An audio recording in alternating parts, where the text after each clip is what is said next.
To the people who live here, this is Liverpool 8. To the rest of us, it's Toxteth. The name alone evokes images of conflict in the minds of people living outside this ghetto. This is the story of the people who live inside it. You wonder why we uprise, politically unstabilised, economically destabilised, people dehumanised, youth criminalised, mentally vandalised, housing ghettoised, politically unrecognised, and you wonder why we uprise.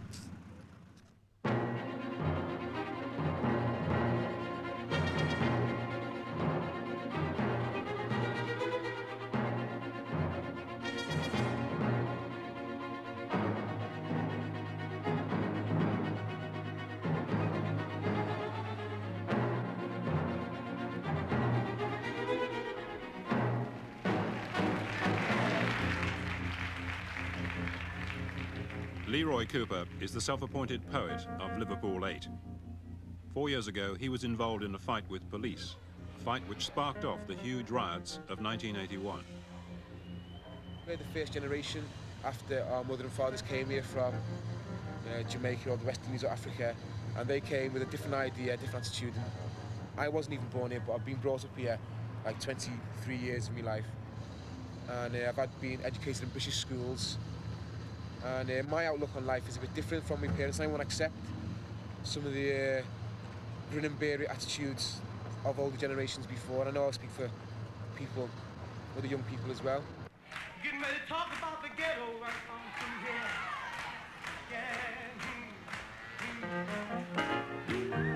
here. Granby Street is the jugular vein running through the centre of the Liverpool 8 ghetto. The life of the area's mainly black population of 20,000 revolves around Granby's shops, cafes and takeaways.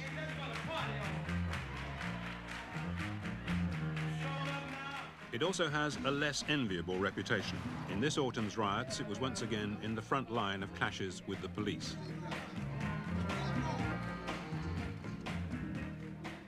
How then do the locals explain the ghetto? Basically, what you would call a ghetto, in inverted commas, is something which is created as a product of a racist society and a racist system. So it's really saying to blacks, you stay there, don't step out, don't come into town where there are nice white people and we've got our nice shops and so on. Even if you riot, stay in there. As you might expect in an isolated society like Liverpool 8, group leaders tend to emerge. Delroy Burris is a self-employed builder. Although he rejects the title of community leader, he is in fact a counsellor to the younger, less mature men in the Granby area. He's fit, wiry, intelligent and articulate. His nature is mercurial. When he talks about the police, he seems to find it hard to contain his temper. This community has gone through too much racial harassment in this society, even as black British, too much economic deprivation. And now in 85, our youth have become politically aware. They fought in 81 on the streets and beat the enemy, which was the police front, because they were there to oppress the black community. I mean, you see pictures on South Africa, the way the police used to go in and work it to the black people, you know, with whips and everything. Let me tell you, before 81, the scene wasn't much different in Liverpool 8. If Delroy Burris is occasionally hot-headed, then the Mr. Cool of Liverpool 8 has to be Michael Showers. His life hasn't been entirely blameless, but he's well respected in the area, and most days you'll find him on Granby Street giving advice, asking questions. Hi, Sal. What happened about the house? They've got no way. They've got to go in. Unofficially, police describe Michael Showers as the godfather of Liverpool 8. It's certainly true that he has real influence, as well as enjoying good clothes, food and wine. At the same time, he clearly cares about what he calls his people, particularly the youngsters. He too has few words of comfort for the police. I think they've created so many scars on the minds of the youth of Liverpool 8, black and white, that the best thing that they can ever hope for is to be able to walk along Granby Street and be ignored, because the strength of the youth in Liverpool 8 is far stronger, I think, than the youth of, say, Brixton, Handsworth and other places, because I don't think you'll ever get a situation where you'll see the youth of Granby having football matches and so forth with the police. In the Liverpool riots of 1981, it was the police who suffered the worst scars. Undertrained and poorly equipped, 700 officers needed hospital treatment. Some were so badly hurt that they haven't worked since. Officers involved then predicted that one day a policeman would be killed and vowed they wouldn't take that sort of beating again. In this autumn's riots, the violence in Toxteth wasn't as bad as in 1981 or in outbreaks elsewhere. But in Tottenham, of course, a police officer was stabbed to death. England's probably, say, 10 or 15 years behind America, and like every day in America, policemen get shot and killed. It's no big thing, but it's a big thing here now in Britain. It's being attached to black people, you know what I mean? So we're being set up as the scapegoats, the real threats to the state, and these are the rebels. But how many black people have been killed by police in the last couple of months? How many black people have been killed by white imperialistic governments over the years? And now you're talking about one policeman now in your time. How many of my black people have been killed? Is anybody grieving for them? Only me and the black people here now who are still conscious of that legacy. You know what I mean? I'm not condoning what happened in Tottenham, but like, you know, what you do give out in life comes back to you.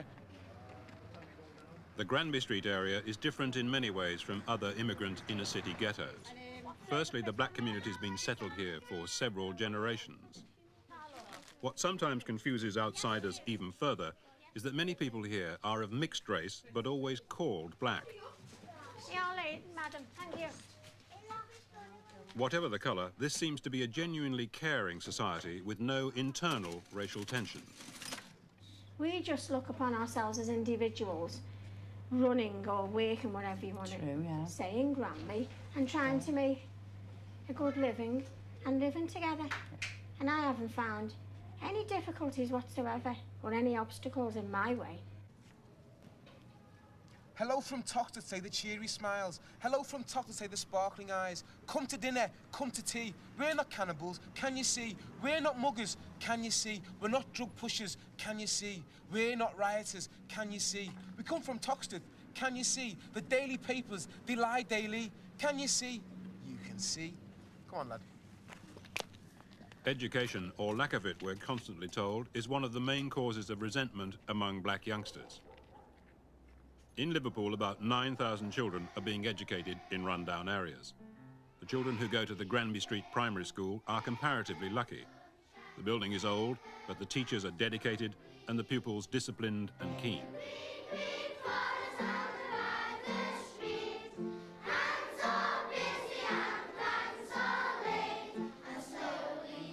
Most of the black children here, though, won't achieve their potential.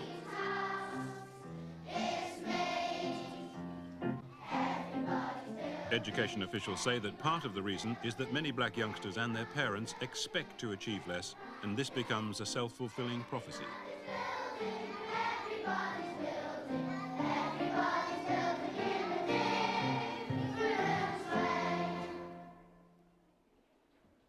A black child or black children and white children, they go to school together from Form 1, day 1. They leave school together. And as soon as they get to 17, 18, they part company. Why? The system has driven them apart. Because of the system, the black community has created its own set of alternative agencies.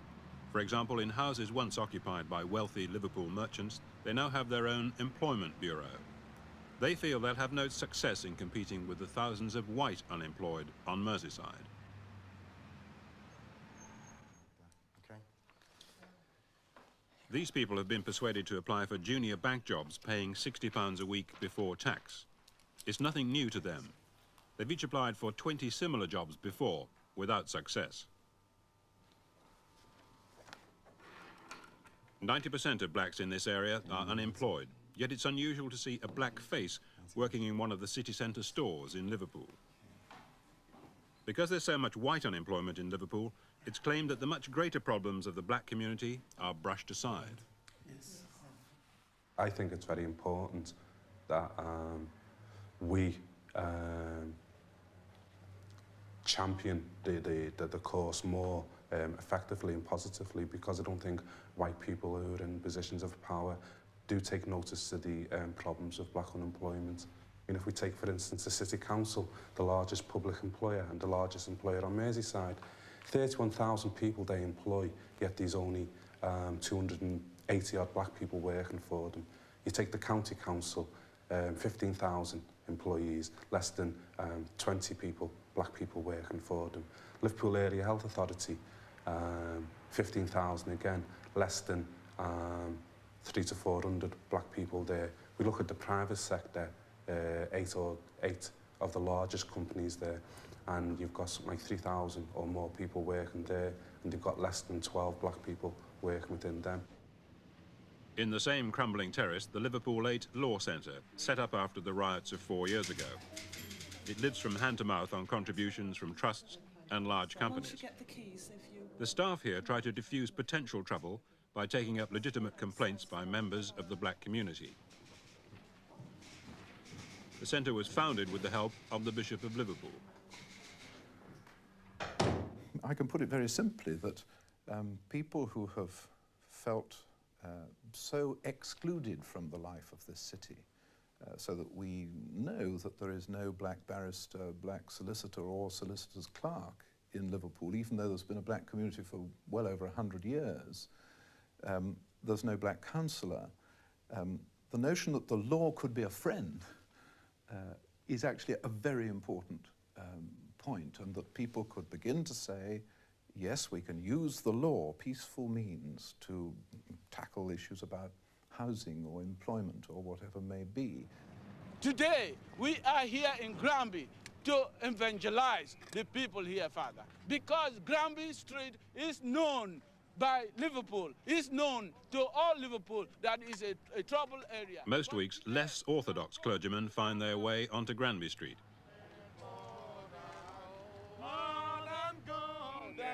Members of the Brotherhood of the Cross and the Star often turn out to sing a simple, if repetitive, message.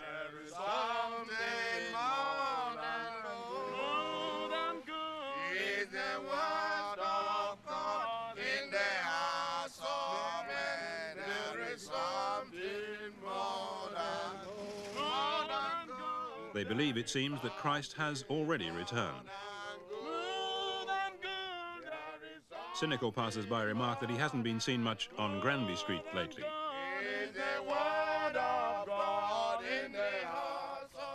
After his inquiry into the riots of 1981, Lord Scarman recommended that community policing should be introduced into areas like Liverpool 8. It meant that instead of touring the area insulated in patrol cars, officers would be on foot and usually in pairs. At the outset, most of the officers involved were volunteers, and early observers thought the scheme was working well. But now others say that community policing has helped to underline the boundaries of the ghetto. Once you draw a line around an area, right, and they drew a line around what was basically the black area of Liverpool 8, and say, within this area we're going to introduce a form of community policing, right? And there's no attempt to introduce that outside that area. The danger is that you're really saying to black people, keep behind that line and you'll be all right. Step over that line and by George, you're going to get a different style of policing. The community policing of Granby Street is handled by officers from the Hope Street station half a mile away. 695. Even working in pairs, few people would swap jobs with them. 73 beat, 6672, 6988. The officer on the right still carries a scar under his eye from an earlier riot. It's not a glamorous job. 03:15 this morning, there was a robbery outside Jamaica House. 31-year-old male leaving the premises. attacked by 4 males. And as usual, complainant was intoxicated and uncooperative. Some of these officers told us that even within the police force, their role in Liverpool 8 is misunderstood. They're sneered at, it seems, for operating a soft policing policy in return for a quiet life. Some politicians have claimed that areas like Granby Street have become no-go areas for police. That's not true. It's not a no-go area in our terms because we go in, it is policed at all times of the day and night. But we occasionally have to tread carefully, but certainly not a no-go area. Sometimes there's hostility shown to police patrols, and quite often there's a lot of friendship shown. It's one of the situations that we've got in Liverpool 8, that sometimes you're going to get hostility, and it's something that we've got to react to sensitively. Within the Toxteth beat, there is a great deal of understanding of very careful and discreet policing, whereas it's good old-fashioned rough and tumble outside the ghetto. And this makes inside the ghetto look like a no-go area. If you are up to mischief, you nip back across the boundary into the ghetto because you think you'll be safe there. And I understand that quite a number of ill-doers use us quite deliberately that way. Now that gets the whole scam and scheme into discredit. It is quite wrong if the impression is created that people are allowed to do things in Liverpool 8 that wouldn't be tolerated elsewhere. I would take this opportunity to caution them in chasing that simplistic interpretation. Absolutely not true. What is true is that minor offences like having an untaxed car will probably be ignored. Cannabis, or ganja as it's called, is also possessed and smoked openly on Granby Street with impunity. Yes, I know that marijuana has been smoked in there for many years, long before I ever came here anyway, or it's been used, let's put it that way. But I don't think it's been a particular problem insofar as we're concerned, except in 1 or 2 isolated incidents.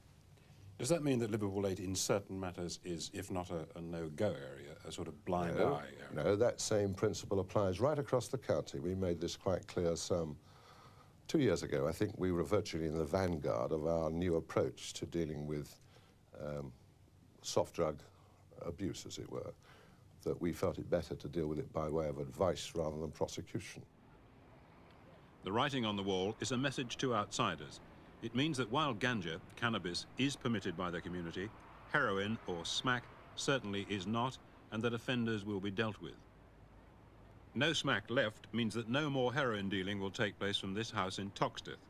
After keeping it under observation for several weeks, a small army of black youths, acting as vigilantes quite outside the law, raided the house and ordered the heroin dealers to leave. One dealer, himself black, who showed some reluctance to go, had his kneecaps broken with a hammer. By contrast, Delroy Burris's knees are in good shape. He is very well informed about that vigilante raid. The vigilante raid, because heroin pushes were starting to sneak in to Liverpool 8, you see, because Liverpool 8 is unique in the way the police are policing it.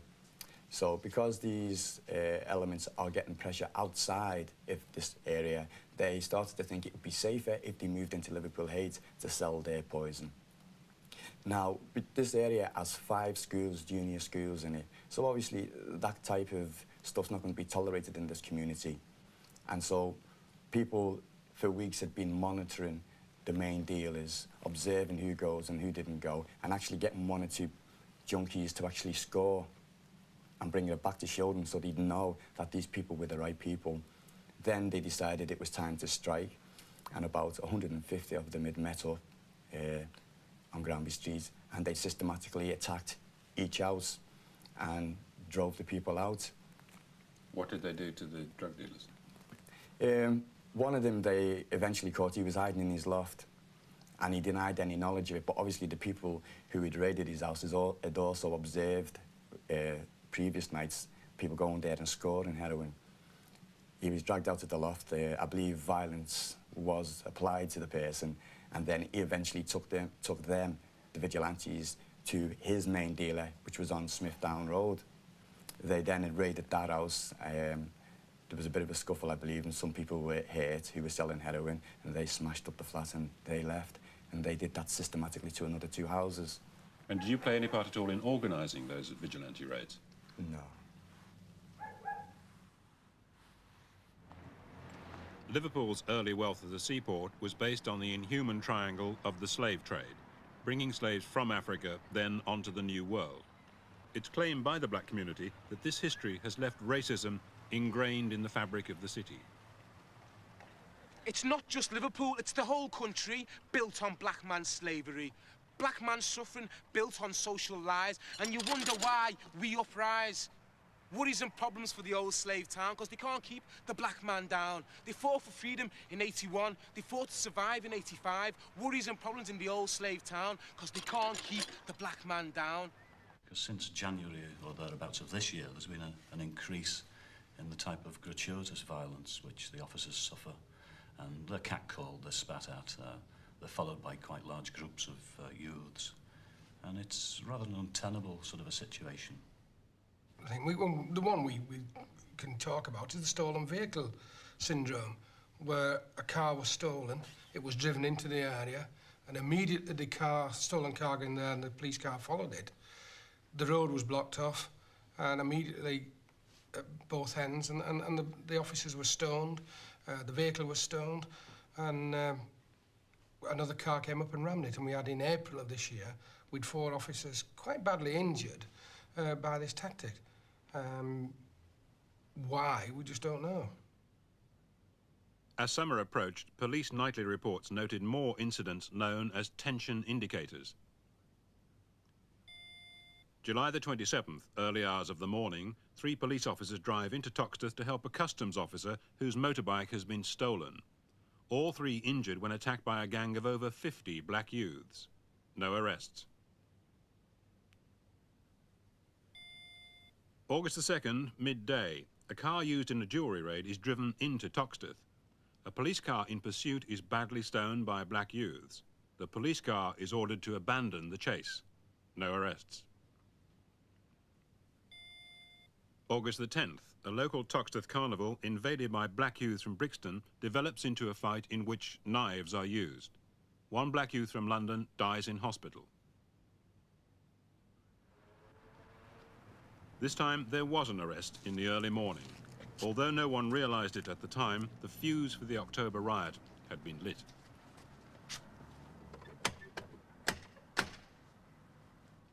Well, it's 7 o'clock in the morning when, you know, the bang on the door. And when I looked out the bathroom window and shouted, "Who was it?" They said, "Open the fucking door and find out."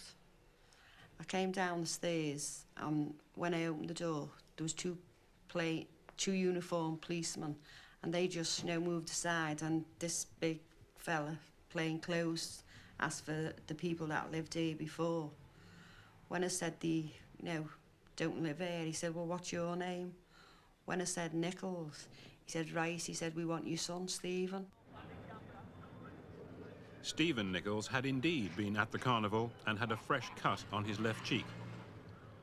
After his arrest, he was taken to the Admiral Street police station near Toxteth. This is Tony Kerner with Radio City News. About 150 people began to gather outside the Admiral Street station after the arrest of a man... The word flashed around the community that Nichols had been unjustly arrested and was being mishandled at the police station. Between 150 and 200 men, mainly black, laid virtual siege to the station for several hours. Delroy Burris was there. Well, what exactly were these 200 or so people doing? What were they shouting and doing? Release him. Why aren't you arresting people from London? Why aren't you looking for the people who came down to Liverpool with knives? Why aren't you looking for the people who'd slashed the man who was in your police custody? It seemed, from the community point of view, that the police investigation was one-sided. Stephen Nichols was released that night and is now back on Granby Street. No charge has been preferred against him. That incident prepared the ground for October the 1st. 4 different black youths from Toxteth, who'd also been at the carnival, were appearing in court charged with causing an affray. Once again, there were allegations of injustice and rumours that the men would not be granted bail. Too many people from Liverpool 8 turned up and demanded to be let into court to see fair play. Now, there's no need for a rush or a stampede. Take it easy. Take it easy. Mind this one. Scenes like this were repeated inside the court building, and police and supporters of the defendants almost came to blows. But it was after the hearing, when the men were not granted bail, that the riot seemed inevitable. These officers from the Operational Support Division, who'd been on duty outside the court, were later that night to be at the centre of a controversy over police tactics. The trouble in Liverpool 8 started about 5:30. Private motorists were stopped by gangs of youth and in some cases pulled from their car. That is something that nobody, incidentally, in the community condones or justifies. The police responded to that. But what seemed to happen after that, and I don't think anybody is saying the police shouldn't have responded to that, but what seemed to happen subsequent to that is that, unfortunately, the Operational Support Division, the OSD, moved into the area and moved in onto Granby Street and began to use the tactic of driving vehicles, Land Rovers and transit vans, very fast up and down Granby Street, on the pavements as well, with the intention of clearing any groups that happened to be there. From the police tactics that were used last night, I honestly believe, as do a lot of other people, they intended to kill people last night. I was terrified, not just for me, but for other people. And I just can't, you know, we live with this. We live with these people. And they're supposed to be there to protect and uphold the rule of law and order. And we take crap day after day from these people. Give us a little. Tell them all. That night, the police vehicles were sweeping down Granby Street in this direction, some of them mounting the pavements. And standing just here were a group of people, including the Roman Catholic Archbishop of Liverpool, Derek Warlock. He had to force himself against this wall, and the wing mirror of a police Land Rover missed him by literally that much. Now he says that he feels it would be improper of him to discuss that incident. You know that the Archbishop now doesn't wish to discuss that incident at all. I mean, how do you feel about that since you were on the spot? I feel very let down. Not just myself, a lot of people in the community feel very let down, because you have local priests who, as far as we are concerned, give total commitment to that community. They're prepared to go out on a limb, you know, to save people in situations such as that. Now, here you have the head of the church in Liverpool, the Catholic Church, who was in a position to make known to people that the police were carrying on in this fashion, you know, intimidating and bullying, aggression for no reason whatsoever. He could have made this public. He could have given credence to the stories that people tell and everybody disbelieves. I think he sees himself as a conciliator and faces the fact that he's got to deal with the police in the future and doesn't want to get involved in the controversy. Everybody, I mean, is in a similar position. Because you have an altercation with the police one day, it doesn't mean that in a future date you do not have to go to see them and speak to them. I mean, at present, I feel very bitter about what happened on those particular occasions. But possibly in the future, I may well sit round at a table with police officers and discuss other matters. Maisie Uda was on her way home on the night of the riot. When she was near her own house in a side street off Granby Street, she saw about 12 officers jump out of an OSD vehicle. Now she's been asked to go to the law centre to give her version of events to officials who are trying to build up a dossier of exactly what happened that night. Everything was all right, the kids was playing there, and the next thing I knew was I turned around and police had got out of a van. Well, they were just walking up, banging the sticks, all of them, you know, on the shields. So they were banging their sticks on the shields? Well, I started to walk away towards my own house, and then they sort of started up in a frenzy. I call it the mad movies. And they started to sort of scream. They were shouting, "Come on, you black bastards." which I was disgusted about. As to that night, although you weren't here, we're told that a lot of people were disturbed because the police conduct was heavy-handed with vehicles mounting the pavement and so on. Do you have a view about that? Yes, I have a particular view about that. I'd made it quite clear, and we must go back about 6 or 8 weeks because of situations that were presenting themselves in Toxteth where people were wanting to indulge in criminal enterprises, and some of my chaps and girls were being put at risk.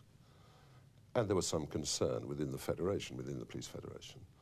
And I made it quite clear that whilst I had no intention of changing our community policing problems in inverts, that if people were hell-bent in committing criminal offences and indulging in antisocial behaviour, there'd need to be positive policing, and that we would deal with it within the law. And certainly in the light of our experiences of 4 years ago, we learned very quickly there that static siege mentality type of policing wasn't going to be very successful. The mobility had got to be the key. So in essence, what took place on October 1 was within the purview or within the parameters of my policy in dealing with that type of street disorder. So there are reports, particularly of the OSD, allegedly shouting racist slogans and banging their shields and things like that. Well, that may be.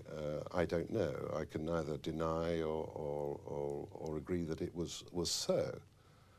And in those situations, certainly when you're dealing with ethnic groupings, that sort of recollection is always brought forward. The next day, the community police had the unenviable job of coming back on the beat here in Granby Street. And that day we saw the whole of an incident which sums up the gulf between police and black youths.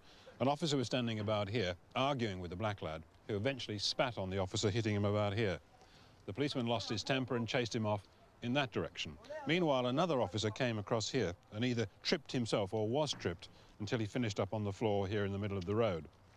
Within seconds, about 3 or 4 black lads put the boot in from every direction, breaking his jaw. Seconds after that, a police transit came up here, out-jumped 3 or 4 officers, and one black youth disappeared under a hail of police fists and truncheons and shields. Now, if you ask the police about that incident today, all they can remember is that one of their lads got a broken jaw. If you ask the black youths, all they can remember is that one of them got beaten up by the police. There's no common ground. Now the community police set off on the beat, not knowing what to expect. Some of the more mature officers seemed disheartened that years of painstaking work may have been ruined by a few hours' violence. Policemen and women don't volunteer to come to Toxteth anymore. Apart from the personal risk, most officers calculate that the strain on their families is too great. The community police now have a new difficulty. In the mythology which tends to spring up around a riot, it's claimed that they helped the OSD to carry out their firm tactics. I also observed, when the police were doing what they were doing here, community policemen in riot gear showing the special operations police where to go, how to reach places and who to attack. And then the next day you'd see them walking on Granby Street with their helmets, their chin straps on, and some of them walking with the batons out. These were the same arseholes that a couple of days ago was stroking our children's head, you know, saying, all right, kid, how's your dad, you know, and passing the ball. And now here they are, standing there, truncheons out, looking to beat anybody they can see. And then in a week's time, they'll take all this stuff and they'll be walking down the street saying, hello, how are you? Let's not be two-faced. If we're going to be critical about each other, let's be bloody critical about each other. But let's not be two-faced, because I won't be. I'll tell you straight, you're a bastard. And I have told them straight. Do you say then that this thing called community policing has never worked? I say community policing was twofold. It was, after 81, the police had realised the vulnerability because they travelled around in closed vehicles for so long. They were totally out of touch with the community. They didn't know people's names. They didn't know the area so well. That's how they got such a good hiding in 81. And I believe community policing, because if you look at all the proposals that Scarman had proposed, the one thing that was enforced very, very rigorously was community policing. Now, it was twofold for this. One, to get to know the community, get to know the layout of it, get to know the people, get to know the different factions and what have you. But also, I believe there's a big drawing board somewhere down in HQ with individuals' names, where they live, who they go to, who their friends are, what the registration number of all these vehicles are. I believe community policing is a massive observation of this community. We don't believe that we've done anything wrong. We believe we've carried out Scarman to the ultimate. And if we're now going to look at what's happened over the recent past, we don't think you should be looking at the police force. You should be looking at the other factors. Because as far as we're concerned, and especially in Merseyside, we have carried out Scarman's recommendations to the hilt. And we believe that the trouble that's happening now is not the responsibility of the police force.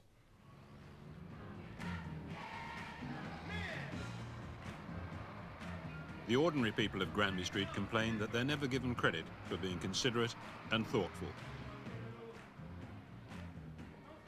Liverpool, they say, is in the news daily because of the rates crisis or militant tendency, but the publicity is never about their problems.